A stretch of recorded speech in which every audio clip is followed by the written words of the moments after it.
Hey guys, welcome back to the video. तो आज की वीडियो में बात करेंगे निफ्टी के बारे में और फिर बात करेंगे टाटा मोटर्स के बारे में, क्यों इतना फॉल कर रहा है।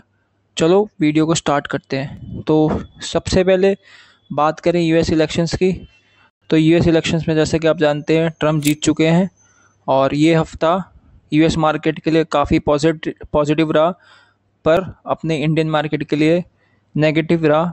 और उस पहले 2 दिन क्लोजिंग अच्छी हुई, पॉजिटिव में हुई, पर वीक के अंत तक आते आते थर्सडे और फ्राइडे नेगेटिव क्लोजिंग हुई।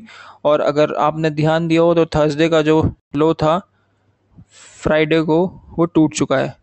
तो अब क्या रहेगा निफ्टी का व्यू, तो उस बारे में डिस्कस करते हैं। तो सबसे पहले अगर देखें तो निफ्टी का अब जो सपोर्ट रहेगा वो रहेगा आपका 23,816 का। और अगर इसको भी तोड़ देता है निफ्टी, अगर सस्टेन नहीं करता इस लेवल पे, तो हमारा जो लास्ट उम्मीद रहेगा वो है 23,000 और 350 का लेवल। अगर इसको तोड़ देता है इस वाले लेवल को, तो फिर निफ्टी बियरिश जोन में 100% चला जाएगा, जैसा आप न्यूज़ में भी सुन रहे होंगे। और थोड़ा बहुत अगर आप एनालिसिस भी कर रहे होंगे तो इतना आइडिया लग चुका होगा, क्योंकि निफ्टी ने कहीं ना कहीं वहीं से एक अच्छा मूव स्टार्ट दिया था, अगर आप बाकी पास्ट में चेक करेंगे तो अभी क्या करना चाहिए निफ्टी के अंदर। तो अभी अब जो मैटर करता है वो यहाँ पे, अब जैसे बाकी जो ग्लोबल मार्केट्स है वो पॉजिटिव चल रहे हैं, तो कहीं ना कहीं इंडियन मार्केट को भी अब होना पड़ेगा पॉजिटिव। और देखते हैं क्या होता है नेक्स्ट वीक।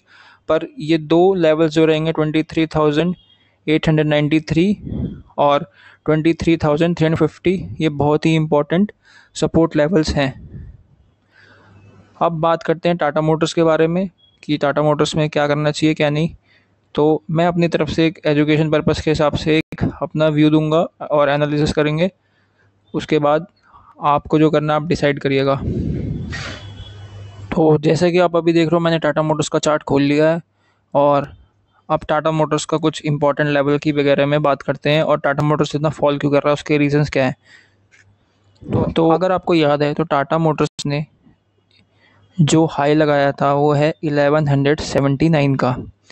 और अगर आप देखोगे तो वहाँ से लगभग और अभी तक के लेवल से 30% का एक फॉल दे चुका है। और बाकी बात करें कि टाटा मोटर्स क्यों इतना फॉल कर रहा है, तो डेली पे आ जाते हैं, डेली पे अच्छे समझ में आएगा। तो टाटा मोटर्स की अब बात करें तो अभी टाटा मोटर्स की अर्निंग आई थी और अर्निंग अच्छी नहीं आई है, जिसकी वजह से टाटा मोटर्स और कमज़ोर पड़ गया और जो मार्केट की एक्सपेक्टेशंस थी उसके ऊपर खड़ी नहीं उतरी टाटा मोटर्स के जो रिजल्ट्स आए। और टाटा मोटर्स का क्वार्टरली जो रिज़ल्ट है वो 11% डाउन आया मार्केट के हिसाब से, और ईयर ऑन ईयर भी अच्छा नहीं आया मार्केट की उम्मीदों से। क्योंकि अब जो फ़र्क पड़ा है टाटा मोटर्स के रिज़ल्ट्स पे, वो उनके कुछ कमर्शियल व्हीकल्स को लेके जो उनकी सेल्स डाउन हुई है, और दूसरा है उनके जो प्रीमियम सेगमेंट वाली कारें हैं जैसे रेंज रोवर वगैरह, उसमें भी एक फ़र्क आया है, जिसकी वजह से अर्निंग्स उतनी अच्छी नहीं आई जितनी अच्छी आनी चाहिए थी। तो ये एक रीज़न है। और दूसरा रीज़न है, जब मार्केट ने जब टाटा मोटर्स ने टॉप लगाया जो कि था 1179 का, तो आप वहाँ देख सकते हैं कि जिनके पास कुछ क्वांटिटीज़ थी वहाँ लोगों ने बुक करी अच्छे से, और एक प्रॉफिट बुकिंग भी आई और वो कंटिन्यू रही। फिर टाटा मोटर्स ने एक कोशिश किया उस लेवल पे जाने का, जो देख सकते हैं आप यहाँ पे 1142 तक का हाई लगाया, बट उसको भी सस्टेन नहीं कर पाया। और उसके बाद टाटा मोटर्स का हाल ये है।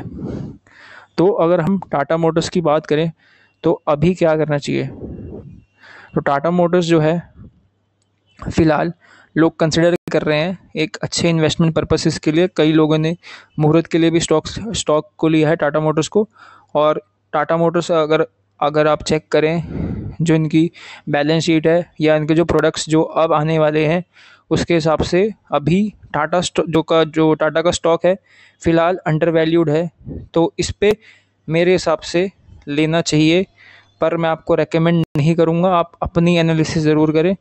और बाकी मेरे पोर्टफोलियो में तो है, मैं आपको ये बता रहा था, और अच्छे बाइंग लेवल पे है मेरे पास, और मैंने अभी जल्दी और क्वांटिटीज़ ऐड करी हैं।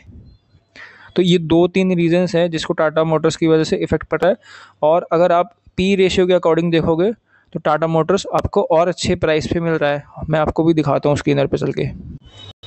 तो स्क्रीनर पे आ चुका हूँ मैं, और अगर आप यहाँ पे देखेंगे तो टाटा मोटर का पी रेशियो 8 है। और बाकी अगर आप अदर ऑटोमोबाइल कंपनीज़ का देखेंगे, कंपेयर करेंगे, तो अशोक लीलैंड का 221 है, इलेक्ट्रा ग्रीन टेक का 1591 है, फोर्स मोटर्स का 7382 है, आईसुजू का है 1784। तो अगर इन सब से आप कंपेयर करेंगे तो आपको टाटा मोटर्स एक अच्छे वैल्यू पे मिल रहा है, और तभी अंडर वैल्यूड कहा जा रहा है। और अगर आप इंडस्ट्री पी कंपेयर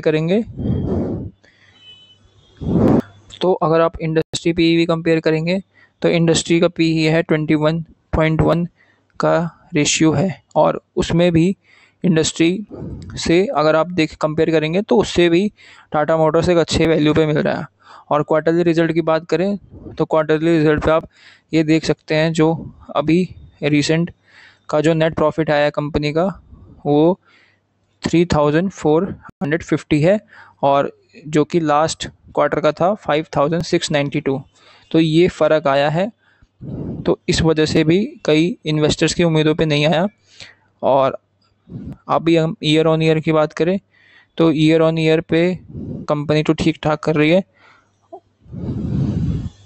अब चलते हैं इन्वेस्टर्स पे, और प्रोमोटर होल्डिंग वगैरह आप देख सकते हो कि सितंबर की जो लेटेस्ट है। अब अगर आप देखेंगे तो प्रोमोटर्स की होल्डिंग 42.58% है, और एफआईआईज़ ने स्टेक करीब 2% का स्टेक बढ़ाया है, और डीआईज़ ने भी थोड़ा बहुत स्टेक बढ़ाया है, और पब्लिक का आप देख सकते हैं 20.49% है। तो एक अच्छी बात है कि एफआईआईज़ और डीआईज़ का स्टेक बढ़ रहा है, ये एक स्टॉक के लिए अच्छा है। तो ये रहा टाटा मोटर्स का एनालिसिस। और अब बात कर लेते हैं कोई स्विंग स्टॉक के बारे में।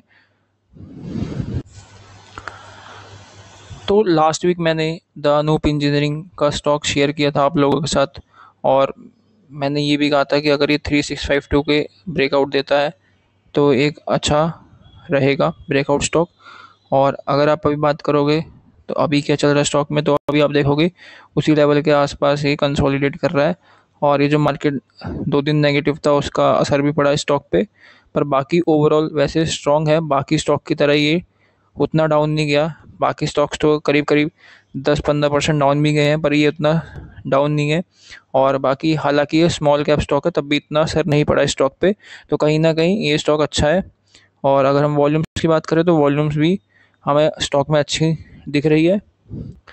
और बाकी वैसे अगर मार्केट पॉजिटिव होता है तो आप ध्यान दीजिए बाकी स्टॉक्स वगैरह पे।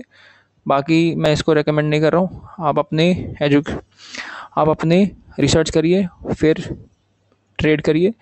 और अगर मैं बात करूँ कि कौन से सेक्टर अभी स्ट्रॉन्ग है, तो वो है आपका निफ्टी फार्मा और निफ्टी आईटी, और निफ्टी मेटल्स भी स्ट्रॉन्ग था बट वो भी उतना पॉजिटिव नहीं है। और एक दो सेक्टर पे और ध्यान दे सकते हैं। बाकी फ़िलहाल के लिए अभी निफ्टी फार्मा और निफ्टी आईटी स्ट्रॉन्ग लग रहा है, जिसमें स्ट्रेंथ है। बाकी मिलते हैं नेक्स्ट वीक के वीडियो में। बाय।